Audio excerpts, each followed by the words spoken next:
Hi everyone, this is number 2 of tips on how to avoid breaking the bank when you first become vegan. Um, as I listed in the previous video, I mainly said don't always rely on fresh veggies, especially in the winter. Don't always rely on health food stores, and don't just look in the organic section, because you will find a lot of things in the regular sections like cheese, the cheese section. I found tofu cheese and cream cheese, and I was rather proud of myself. And also diet shredded cheeses, which are really good. So my next tip on how to avoid breaking the bank as a vegan is don't always go for the frozen food, shall we say. So don't always go for like the Amy's Kitchen soy cheese pizzas, and don't go for her I'm trying to think, like just her products where you can pop it in the microwave and there you go. Now those are good at times, when you're on the rush or when it's like the day before payday and you don't really have a lot of ingredients um, to really make a meal. Yeah, go in, buy a little thing, and you're fine. But don't always rely on it, because that is going to really kill your wallet. Your wallet's going to be like, please help me. No, I can't do this. Um, Also, another thing for saving money is, what was I thinking of? Oh yeah, when you are, say you're low on ingredients and you're like, oh, I can't make any more recipes. Don't go to that grocery store. Don't go there. Look around. Grab things that you think can just start making a meal, like potatoes. Okay, so say you have one red potato left, and you're looking through your fridge. You see you have half an onion left. Okay. Then you see you have some tofu left. Not much, but enough for a slightly decent meal. And a little bit of celery, a few veggies, maybe some noodles. And then you look in your pantry, you got some seasonings, and you got some vegetable stock. There's soup for the day. And if you make enough, it can last a few days, so you can extend your grocery date until a few days later. It's wonderful. It's great. It's beautiful. Yay! Also, when you're cooking, if you have leftovers, don't throw it away. Or my advice, don't give it to the cats. Store it away, put it in the freezer. And a few days later, when you just don't know what you want to eat, look in that freezer and you got a smorgasbord of options. I know the first week I had made a stir fry. I had made spaghettis with meatballs, and I made some kind of a soup. And the next day I was like, oh, I don't know what I want to eat. There's nothing I really want to eat. I opened the freezer. There was some stir fry. I was like, ooh, that sounds good.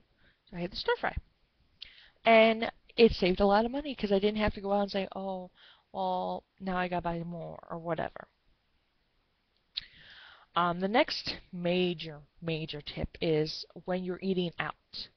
Now, in my area, there is no pure vegan restaurant. I have looked. There's no pure vegan restaurant. There are vegan-friendly restaurants, but not pure vegan restaurant. I wish there was.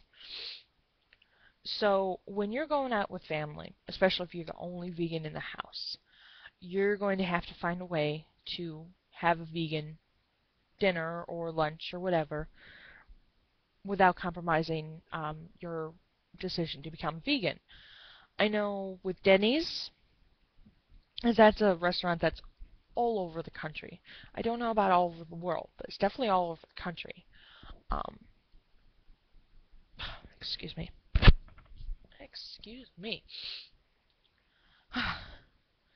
They have a veggie burger, and I went there. They have a veggie burger. Just make sure you say no cheese. I don't want any form of cheese, because they don't have soy cheese, unfortunately. I need soy cheese. Anyway, they need soy cheese really badly. And then you get the veggies you want on there. I usually get just spinach and mushrooms because I love them. And you have a veggie burger, purely vegan, and it's delicious. Other ways, you just gotta find things that don't really have any meat, or if they do have just a little bit of meat, so you can ask them, can you just leave the meat out and the cheese out and things like that. And even though someone like, oh, that's, That's not going to be as good. You'd be surprised. You'd be really surprised. Some are really, really good. Now, there's also a term called compromise. There are going to be times where you just aren't going to be able to get exactly vegan.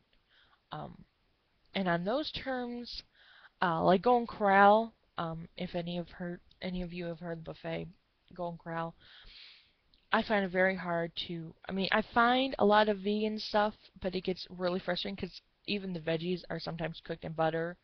That's with animal products, and you can't just, say, well, you gotta make me a fresh batch with vegan margarine or whatever. I usually will compromise on Golden Corral and just stay vegetarian that night and have milk and egg products. But I'm very steadfast in my meat rule, shall we say. No meat at all. No animal products like that. So that one is very much a very, very strict rule for me. Another thing when saving money is, I'm trying to think. Hello. Always have like little snacks, shall we say? Like little crackers. I have veggie crisps, so when you're a little hungry, you don't have to make a full meal. You can make just grab a handful and you're fine. I can't really think of anything else, so I'm gonna end this second part video. If I find any more tips, I will make another part video. But until then, I'm sitting rather weirdly, and